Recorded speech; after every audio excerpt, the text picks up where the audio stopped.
मैंने बर्तमान आसिक समय देखु पाखापाखि 10टा बाजी मात्र आ 15 मिनिट अच्छे आ बाहर माने वर्षा भी पके आसला अल्प अल्प आउ माने पवन भी जोरे हो गला किंतु आम खाଇବା ऑर्डर कर देथिलु आम केबे भी भली भूल करूनी आज हमर बहुत बड़ भूल हो गला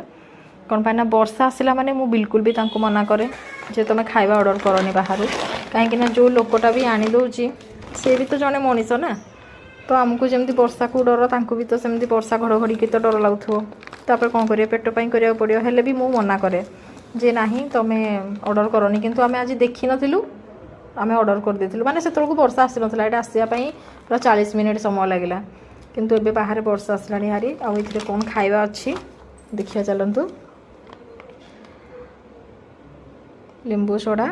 हैदराबादी दम चिकन बिरयानी बहुत किसी अच्छी देखिए आग को कौन कौन अच्छी खोलिले और देखो सांग मैंने बाहर बर्तमान पाग वर्षा पके आसला पवन देखु हूँ मत तो बिल्कुल भी भल लगे एमती वर्षा पागरे ऑर्डर करने कि भी मत खाली मनटा खाली गुड़े घाटी लगे जे से मनीषटा केमती नहीं कि आसूँ आम मानक ये हमारा तुम खा लोगे ठीक है सांग मैंने इतनी टिके बिरयानी देते से 600 टका